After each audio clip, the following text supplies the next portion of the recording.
अध्याय 12 भक्ति योग। अर्जुन ने पूछा, जो आपकी सेवा में सदैव तत्पर रहते हैं या जो अव्यक्त निर्विशेष ब्रह्म की पूजा करते हैं, इन दोनों में से किसे अधिक पूर्ण माना जाए? श्री भगवान ने कहा, जो लोग अपने मन को मेरे साकार रूप में एकाग्र करते हैं और अत्यंत श्रद्धा पूर्वक मेरी पूजा करने में सदैव लगे रहते हैं, वे मेरे द्वारा परम सिद्ध माने जाते हैं। लेकिन जो लोग अपनी इंद्रियों को वश में करके तथा सबों के प्रति संभाव रखकर परम सत्य की निराकार कल्पना के अंतर्गत उस अव्यक्त की पूरी तरह से पूजा करते हैं, जो इंद्रियों की अनुभूति के परे है, सर्वव्यापी है, अकल्पनीय है, अपरिवर्तनीय है, अचल तथा ध्रुव है, वे समस्त लोगों के कल्याण में संलग्न रहकर अंततः मुझे प्राप्त करते हैं। जिन लोगों के मन परमेश्वर के अव्यक्त निराकार स्वरूप के प्रति आसक्त हैं, उनके लिए प्रगति कर पाना अत्यंत कष्टप्रद है। देहधारियों के लिए उस क्षेत्र में प्रगति कर पाना सदैव दुष्कर होता है। जो अपने सारे कार्यों को मुझ में अर्पित करके तथा अविचलित भाव से मेरी भक्ति करते हुए मेरी पूजा करते हैं और अपने चित्तों को मुझ पर स्थित करके निरंतर मेरा ध्यान करते हैं, उनके लिए हे पार्थ, मैं जन्म मृत्यु के सागर से शीघ्र उद्धार करने वाला हूँ। मुझ भगवान में अपने चित्त को स्थिर करो और अपनी सारी बुद्धि मुझ में लगाओ। इस प्रकार तुम निस्संदेह मुझ में सदैव वास करोगे। हे अर्जुन, हे धनंजय, यदि तुम अपने चित्त को विचल भाव से मुझ पर स्थिर नहीं कर सकते, तो तुम भक्ति योग के विधि विधानों का पालन करो। इस प्रकार तुम मुझे प्राप्त करने की चाह उत्पन्न करो।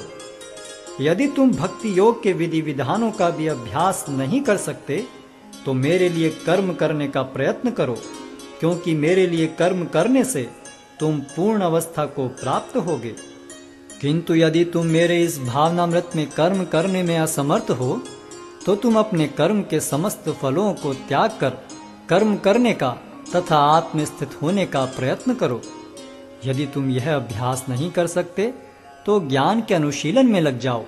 लेकिन ज्ञान से श्रेष्ठ ध्यान है और ध्यान से भी श्रेष्ठ है कर्म फलों का परित्याग, क्योंकि ऐसे त्याग से मनुष्य को मन शांति प्राप्त हो सकती है।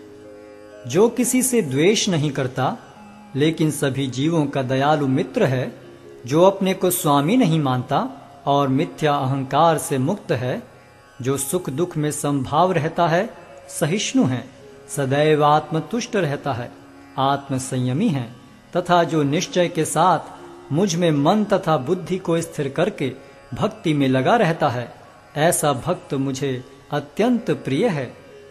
जिससे किसी को कष्ट नहीं पहुंचता तथा जो अन्य किसी के द्वारा विचलित नहीं किया जाता, जो सुख दुख में भय तथा चिंता में संभाव रखता है, वह मुझे अत्यंत प्रिय है।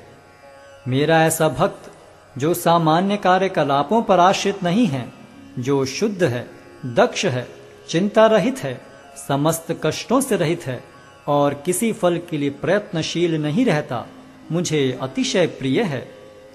जो न कभी हर्षित होता है, न शोक करता है, जो न तो पछताता है, न इच्छा करता है, तथा जो शुभ तथा अशुभ दोनों प्रकार की वस्तुओं का परित्याग कर देता है, ऐसा भक्त मुझे अत्यंत प्रिय है। जो मित्रों तथा शत्रुओं के लिए समान है, जो मान तथा अपमान, शीत तथा गर्मी, सुख तथा दुख, यश तथा अपयश में संभाव रखता है, जो दूषित संगति से सदैव मुक्त रहता है, जो सदैव मौन और किसी भी वस्तु से संतुष्ट रहता है, जो किसी प्रकार के घर बार की परवाह नहीं करता, जो ज्ञान में दृढ़ है और जो भक्ति में संलग्न है, ऐसा पुरुष मुझे अत्यंत प्रिय है। जो इस भक्ति के अमर पथ का अनुसरण करते हैं और जो मुझे ही अपना चरम लक्ष्य बनाकर श्रद्धा सहित पूर्ण रूपेण संलग्न रहते हैं, वे भक्त मुझे अत्यधिक प्रिय हैं।